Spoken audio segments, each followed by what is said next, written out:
এই ছোৱালীজনী উঠালি কেনেকৈ কেছটো কি হৈছিলে নেকি ভাল লাগিছে কিন্তু ভাল লাগিছেনে মোক দাদা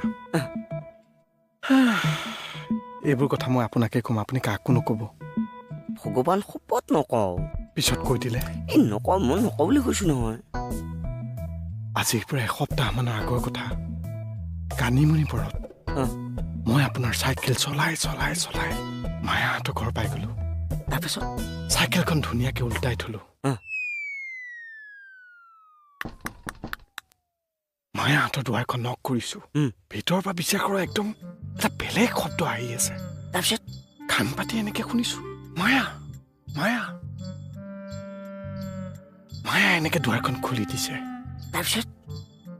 মই ইমানত মায়া ইমানত তাৰপিছত